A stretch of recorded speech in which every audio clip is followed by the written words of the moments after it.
Hey guys, I'm Jeremy, and here's a story of my bike trip across northwest India.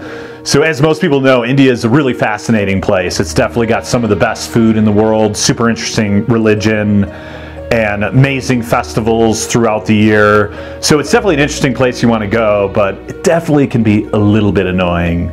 So anyway, here's the story of my trip in India.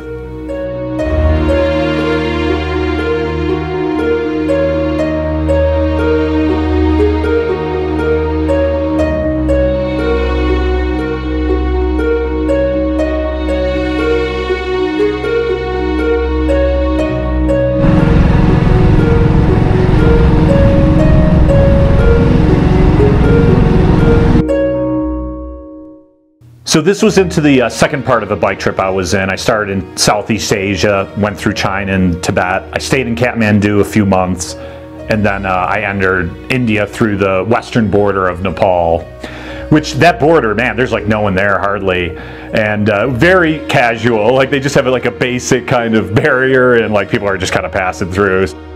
And from there, I basically wanted to head up, into the mountains because that's the most beautiful areas. So on this trip I went through Uttarakhand, Uttar Pradesh, Himachal Pradesh, and Punjab. Pradesh means province basically, so it's 4 provinces in the northwest of India. So the towns in that route would be like Rishikesh, Mussoorie, Chandigarh, Dharamshala, Amritsar. You might have heard of a couple of those. So those are just popular kind of tourist areas in the northwest up in the mountains. It definitely had a little bit of a different feel right away from Nepal. Some of the clothes and things people wore were kind of not just colorful. They had like a lot of like maybe chains or different ornaments and different things. So it definitely had a different feel from Nepal right away that I noticed. And the English there in general was a little bit better, at least the first few people I talked to. So in general, the first day wasn't too bad, although in the evening, I went into like a small restaurant and the guy there was speaking Hindi and talking crap about me or something because people were laughing and he like spit on the ground and stuff. So that was a little random. That never happened in general in India or other countries usually. He's drunk, so he's just being an idiot. But good thing he didn't spit on me because he probably would have walked out of that restaurant with a broken nose. The second day I kind of continued on through the mountains. It was funny. I ended up staying at a restaurant. And there was an old man basically who's teaching the kids basically who work there too how to make the food and do the preparation for this pretty big restaurant. And so he was the disciplinarian trying to show them what to do. You could tell he was like kind of looked angry and yelling at them, but they were laughing and stuff. So it was kind of like a playful relationship with these kids that were, I don't know, 10 or 12 years old. And in the evening, they just crashed down on the floor where like all the dogs had been. And he was in a different room, and he got up around, I guess, 5 or so and woke them up. We would go out like with a pot and grab the kid's ear and show them that, the pot was dirty and stuff. And so they got up and they were like doing the basic things. It was kind of funny, and I ended up taking off. They didn't even serve breakfast because that was all preparation just for lunch and the rest of the day. So my first destination was to head over towards Rishikesh, which is a decent place. It's quite touristy, a lot of foreigners there, especially Israelis seem to head up to those areas. And in India, in many places, probably half the places I went on that trip are holy towns, so they don't have any alcohol or meat. But everyone smokes about 100 joints a day. So if you're into yoga and meditation, you get kind of more of those type of people in India. I know I was talking to like one German guy. He's a nice guy and everything, but he's kind of upset with me that I bought alcohol and I was eating meat and that kind of thing. So it's definitely for a certain type of traveler. So I've been living in Kathmandu already for 5 months before I got to India. So I knew, I'd heard quite a lot of stories from travelers who just came from India and their experiences. So there was a fair amount of horror stories. A lot of those people are coming from bigger cities like Varanasi and stuff like that. And I was mostly going to smaller towns, so I wasn't too stressed. And I, of course, heard a lot about the beggars. So I have to be honest, I did kind of expect it to be kind of a horror story.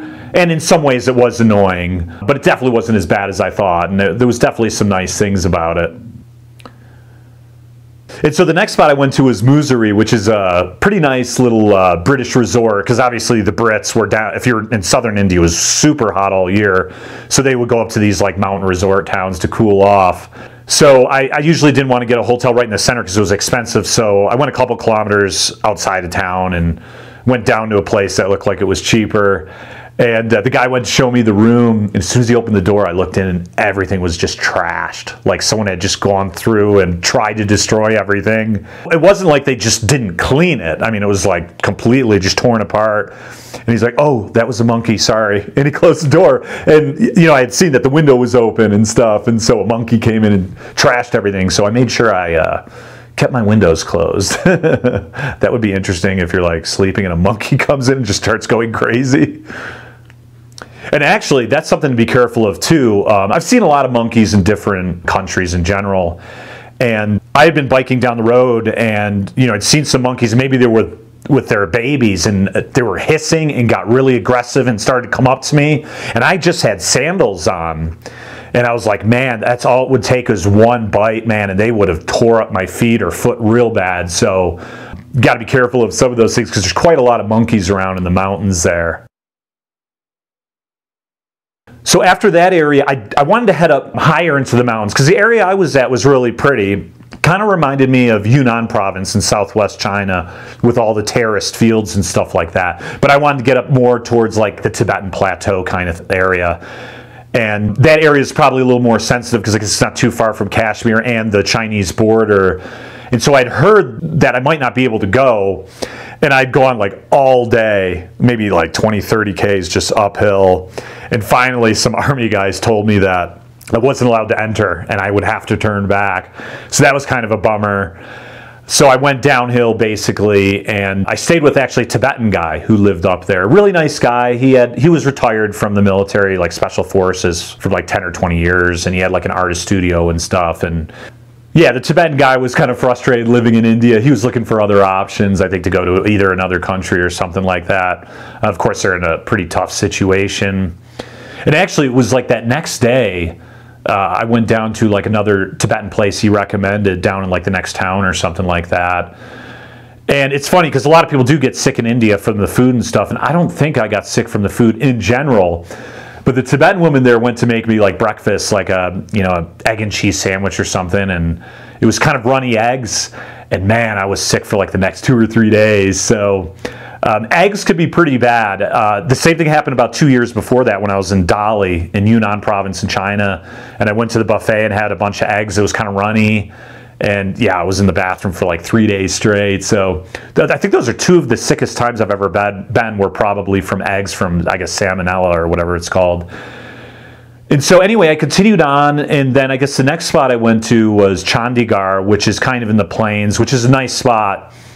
I think that was designed by an American and a Swiss guy possibly. So it was laid out pretty nice. It doesn't really have like the high-rise buildings or anything like that. So that was pretty cool, a place to stay for a day or two. I checked out the rock garden, which was pretty cool.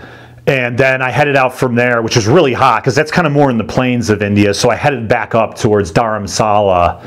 And I like that area more than the other touristy kind of places. It was definitely super nice. It looked like a lot of nice hiking areas from there. So I didn't stay in Dharamshala. I stayed in McLeod Ganj. And that was a cool spot just outside like the main part. And that's another kind of holy town. So like I said, there's no alcohol or meat or anything like that.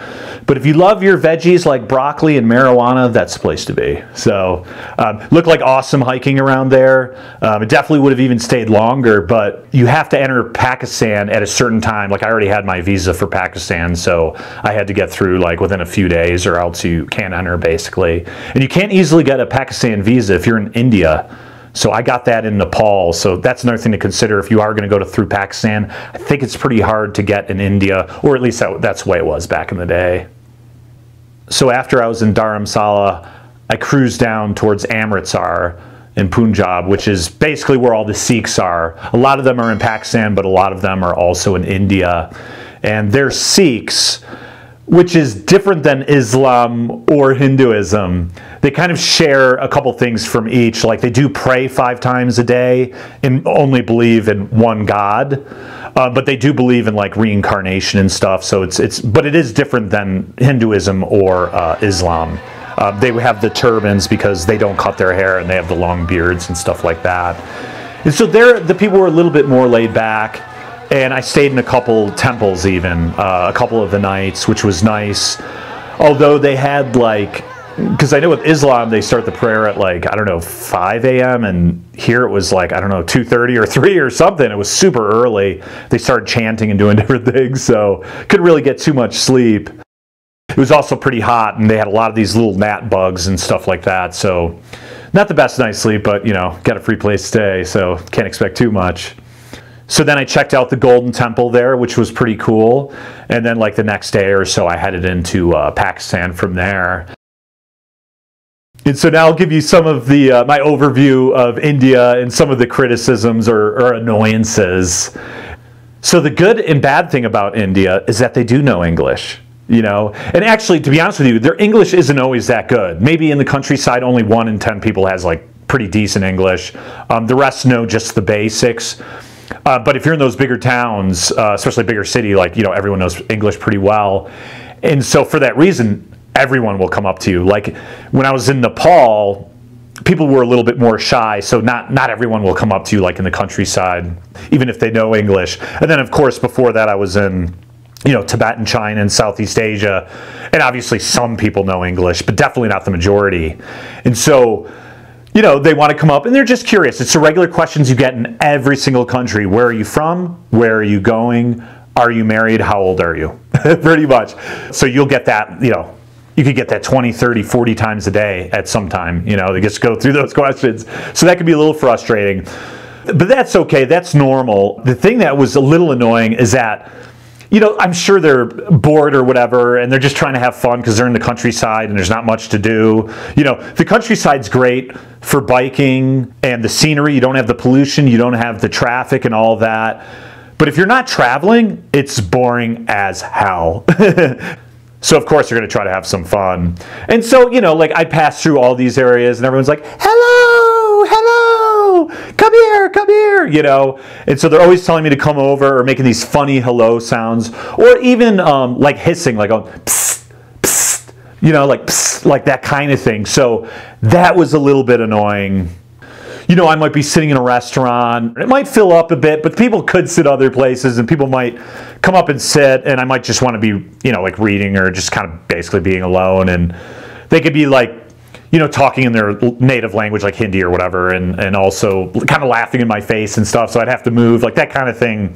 Not all the time. I mean, there's tons of like well-educated, nice people who like ran restaurants and had like really nice conversations, but that can be a little more annoying. Occasionally people would mimic me, like, you know, when I was talking, they would like repeat what I was saying as I'm talking, so that's definitely a little annoying.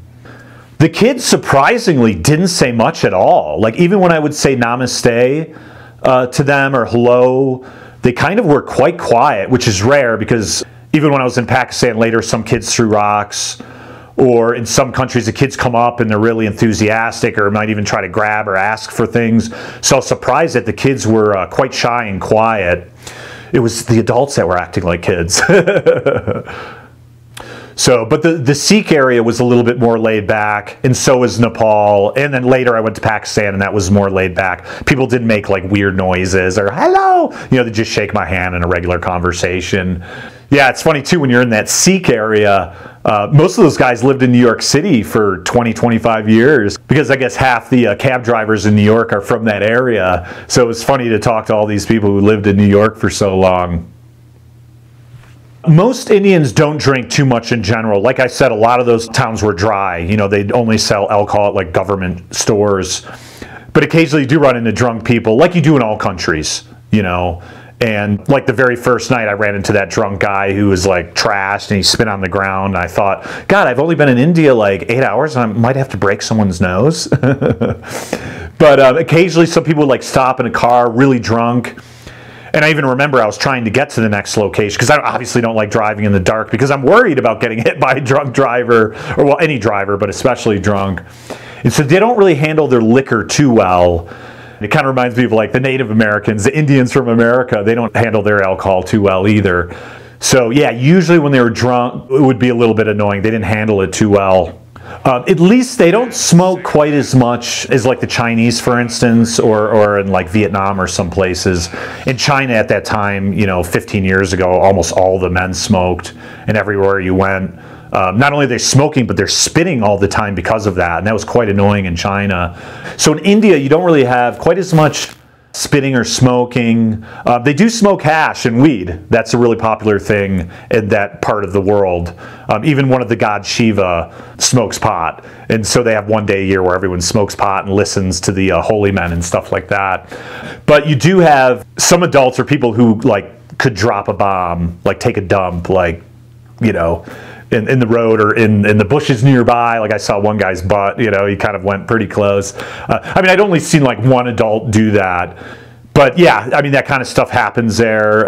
It does happen in China too, but it's usually just kids. Like people basically hold their kids over, the sewage drain or something in China, but you don't see adults doing that. I do think a lot of those things are getting better in India. I just took a guy on a trip recently and he said they're trying to clean up stuff like pollution and people doing stuff like that at least. I did see a few street kids around that begged a little bit, maybe in Chandigarh or some of the bigger towns I went to, but it wasn't as bad as I thought. But I also didn't go to a city bigger than 1 or 2 million, where if you go to Varanasi or New Delhi or Calcutta or some of these cities with 10, 20 million people, it's going to be totally different. Some of the hotel situation could be a little annoying. Of course, I was on a budget, so I'm trying to be really cheap, and I know they're only $5-7. So if people tried to overcharge me and stuff, and that would happen quite a bit more there than maybe some other places. And it wasn't even just that. Like they might say that there's not a hotel for another 40 miles, except for the one 100 meters away that I saw the next day, But that's kind of normal. People are trying to get business and stuff. And that didn't even really annoy me, but there's a couple of funny things, like when you take a shower, obviously, you got your clothes off, you're about to get in, and sometimes the water's off, right? Which is really annoying. And so you have to put on your clothes and go out to the front desk and tell them to turn it on. And when I come out to eat, I was in like the lobby area where they were serving me, and the guy said something about the electricity. And I said, oh yeah, the electricity's fine. He's like, did you turn off the light? And but that's all he said. He was just concerned that like the light was off. And then of course in the morning, I always have the fan on because it's hot, and I also like to drown out the noise. In the countryside, you've got roosters and people get up at 5 a.m. to sweep and do all this stuff. And so I like to have the fan on, and the fan was off, so we turned off the electricity at like 5 a.m. So that was kind of annoying. It seemed so concerned. Like I paid whatever. I think even that hotel was a little more than average, like let's say 10 or 15, and so that was annoying that they were really strict on that. And even like the last day, I remember a guy, all he said to me before, did you pay? It's like, okay, yeah, I did pay. It wasn't a hello or anything else like that. So I had a few kind of either grumpy or kind of annoying hotel owners. And that same guy, actually, the night before, he was trying to teach his kid English, and he was actually like hitting his kid for pronouncing things wrong, but actually the kid was right and the guy was wrong. I wasn't going to say anything and interfere, but yeah, it was kind of random. You won't see any women outside too much. Like in Nepal, you do have women and men working in different industries. It could be a restaurant, or I don't know, a hair salon or a store. Now, I mentioned in my last video that past 8:30 you don't see women outside in Nepal. But yeah, even in the countryside you'd see women in Nepal. But in India, up in that northwest spot, it's really traditional, and it's only men working in restaurants in any of the places. Women are definitely at home. I would see them, like going to get like twigs, maybe for firewood for cooking food or something like that. But they were completely home. I think I only talked to one woman the entire time, like a regular conversation, like someone I saw maybe at an overlook or a view, and she asked, oh, where are you from? This kind of thing, like small talk. I chatted briefly with other women, asking them like maybe directions or something. But basically I only talked, I think, with one woman on that whole like 3 weeks pretty much. Even if you'd seen women walking in the road, just like with the kids, I'd say hello or namaste, and they wouldn't even say anything for the most part. So yeah, it's definitely traditional in that aspect. And I remember when I was in Nepal, I actually met a guy who lived in India 10 years and he never talked to a woman. So now, of course, if you're down in those big cities, I'm sure that people go out, drink, and have a good time, and it's like a Western country nowadays. But up in these traditional small villages, it's still quite traditional. Which, it's not like I'm going there for dating or like to sleep with women or anything like that. But it's just like, it's nice when you go to different places and you see males and females. Like I've been in the Army 4 years, and I've been a commercial fisherman, and I've been in industries where it's just guys and stuff, and it's just nicer when, you know, there's women around as well. So that's kind of a minor minus. Yeah, so overall, I kind of, in some ways, I like Nepal more in the way that it was more laid back, which is what I expected. But there's so much more to see in India. It's just so much bigger. It's kind of like Taiwan and China. Like I lived in Taiwan 3 years. I saw everything. And I probably liked Taiwan more than mainland China, but China's just so much bigger. There's so much more to see. So in that regard, it's definitely bigger, but definitely more hassles in China or in India. Super big countries with huge populations and stuff like that. So it could be a little tougher for traveling in that regard. Where Nepal and like Taiwan are a little easier for traveling, a little bit more friendly in my opinion. And also Pakistan was more friendly, but that's also because in Pakistan they don't really have the tourists. In India they have a lot of tourists, and I think that's one of the reasons why it's a little bit obnoxious, is because anywhere in the world where I've been where there's a lot of tourists, you know, the tourists end up spending extra money or giving kids pens and money and things, and so the local population gets really used to the tourists and takes advantage of them, or not as friendly in some cases. One really big minus if you're female, so this didn't pertain to me. As I mentioned, when I was in Nepal for 5 months, I had met all the travelers who just came from India pretty much. They would tell me, and later on I'd even ask just out of curiosity, and they said they had been groped. Like a guy would touch their breasts, like on a bus or even in a crowd. Sometimes it wasn't one guy, like sometimes one guy would do it and 10 people would do it. And so when I would talk to some of the Western women, generally Western women that this happened to, and I mean, it was close to 100%. I would say that almost every woman I met for 5 months in Nepal who had traveled through India at some point had their breast grabbed or something like that. So keep that in mind if you're a female traveler there. You know, I never heard of anything like super bad, like getting attacked or raped or anything really bad, but and maybe things are better now. You know, that was like 13, 14 years ago or something, so maybe things are better now, but yeah, if you're sensitive to this kind of thing, you just gotta be careful. Like I said, Indian food is probably my favorite. I think it's definitely the best in the world, up there with Italian, Mexican, Chinese, and stuff like that. But if you are in small towns, it is quite basic. It's not like you go to an Indian restaurant in the States, for instance, and they've got a menu of 40, 50 things.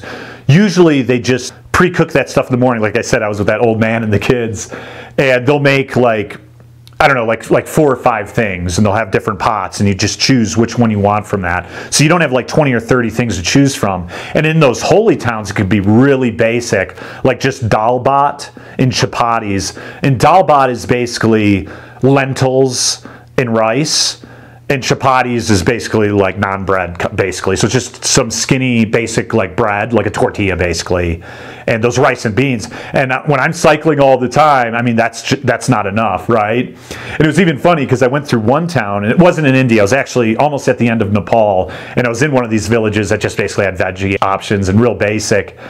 And I went down to all the stalls, and they don't usually have pork in this part of the world too much, because there's also a lot of Muslims, and then they don't eat beef because cows are sacred. So most of what they have is chicken or lamb. And so they probably don't even have lamb in like a small little village. So I was like, maybe they'll have chicken. And so I just kind of went down, do you have chicken? Chicken, chicken? And finally a little kid shows up. He's like, chicken? And I was like, how much? It was something like maybe 10 or 15 bucks. So it was more than usual because I had to buy the whole chicken. And they also don't have bottled water everywhere too, by the way, because obviously the local people probably don't have money to like pay for something that they don't have to have, right? They probably boil it at home. So you have to get alcohol in government stores a lot of the time, and then bottled water you can only find in like the bigger towns basically. So I'd have to fill up water like maybe in like, I don't know if it was town squares or different places, but keep that in mind if you're biking through there.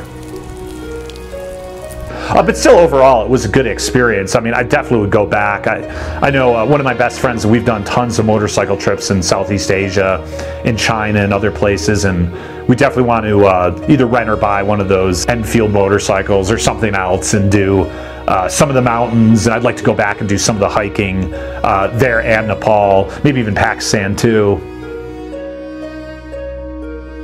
So guys, I hope you enjoyed that video. If you did, hit that like button and subscribe if you want to see more content. My channel has a lot of different stuff from my travels around the world, whether hiking or biking, and some of the things over the years I've done, whether I was in the military, commercial fishing in Alaska, or my experience living in China and Taiwan for 15 years, and I was a teacher there and led tours and did all kinds of stuff. So if that stuff's beneficial for you or entertaining, subscribe, and I hope to see you next time. Cheers.